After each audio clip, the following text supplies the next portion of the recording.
Africans no longer marry many wives as they used to marry before, Uh-huh. and that is really restraining us, the men Well, of Africa. So then we need to go back and ask ourselves, why would our forefathers wish to marry two wives instead of marrying one? Africa, good morning, how are you? Southborn Africa, uhali gani? Molo Africa. hi Muduri. Hello, Teddy.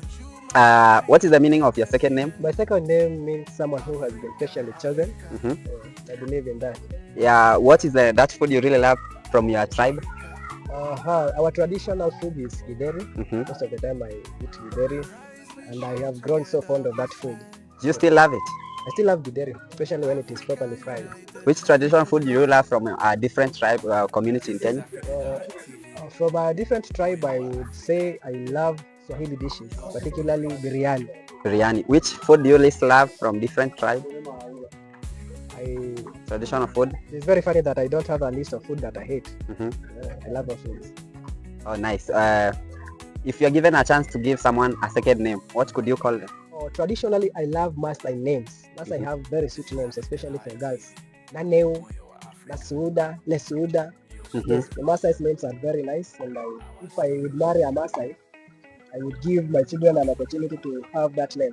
Which tribe do you admire? I admire the Most- Maasai's for being so conservative. They have conserved their culture, and whenever someone is visiting Kenya, they realize that the only tribe that they can identify easily is the Maasai. So Maasai's are very genuine, Okay. and because of that, I respect them. Which tribe do you least admire? I don't want to be stereotypical, and I think all tribes are equal. You know, you are special in your unique ways. So I believe there is no tribe that is superior to the other. Yeah, so I can't say that I least admire any. Yeah. If you're given chance to live in the city or in village, where would you choose and why? I would choose countryside because life in the country is very serene, unlike the commotion that we are used to here in the city. So if I were given an opportunity to choose, or if I could be in a position to buy myself a good land, I would instantly go to the countryside. If you're given a chance to talk about African culture internationally, what could you tell people? First, I would start by challenging Africans. Africans have really despised themselves. They think that their culture is inferior. I would first start by doing a sensitization for the Africans to understand that our culture is very rich. It is the high time that we go back to our roots. We remember where we come from, and we appreciate that. So I would say that most of the Africans have despised their culture, and we need to wake from that slumber, or rather from that way of despising where we come from. So you see, in Africa we don't have a culture anymore. We have copied the white man. That is very unfortunate. If someone asks you to advise them between doing a modern wedding or traditional wedding, which one would you choose for them and why? First of all, because I get where you're heading to, there is a wedding that is really embraced here in Kenya. They call it a Christian wedding. For me, that is not a Christian wedding. This is just a tradition of the Europeans. So if you go to Europe, you realize that they wear a white robe, they have the page boys, the colors all over. That is their tradition. But our African wedding, our African tradition is very different from that. But since we have been so colonized, we tend to think that whatever is done in the church is a holy marriage. So people have despised our African tradition. They hate our way of marrying. And it is the high time people should know that this is the European culture that we are copying, and we Christianize it. We make it look like something that is very holy. But if you go to England right now, you realize even someone who is not a Christian, that is the way they do their wedding.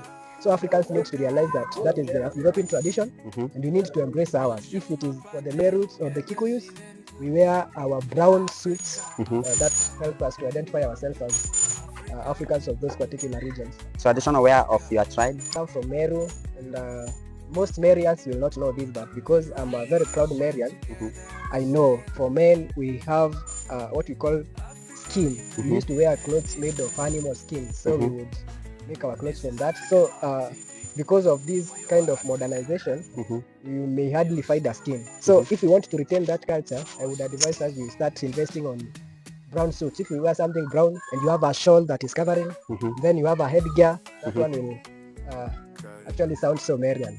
So that is what Marian should wear. You feel like modern way of living has affected our cultures in any way, and how Maybe you can give us like 3. Of course, our traditions have been eroded by the contemporary way of living. For instance, dressing. People have started to come up with so different dressing from what we used to dress in our culture. We have embraced fashions from the western side, and it will take you ages if you are to go and start looking for that traditional dress from among us Africans. Another thing that has been eroded is the way of life, or rather the matrimonial way. In Africa, you are supposed to have at least 2 wives, but that one has really been made to look like something that is very awkward.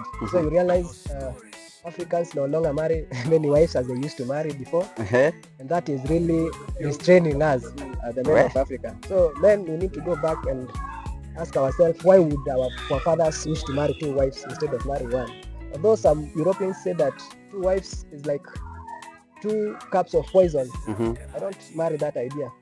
I think there is a way our families used to, to get on along well.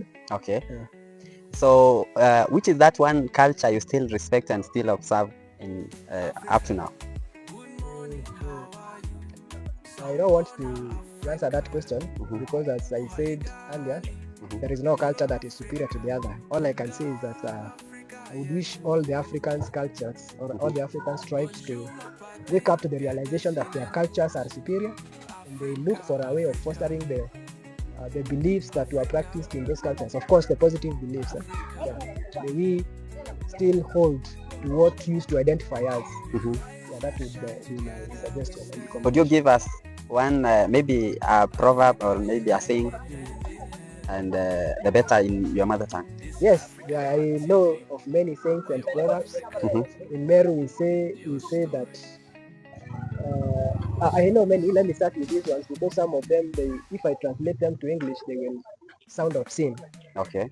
But there is this one which says "Utembizi eteri." Okay. Everyone who knows, they have been told by someone, according to that proverb. Any other? Another one is this: "Ukamena kaanda utarara." Wow. Never despise a house that you've never slept in. You look someone, and because of maybe of their stature or because of their physical appearance, we despise them.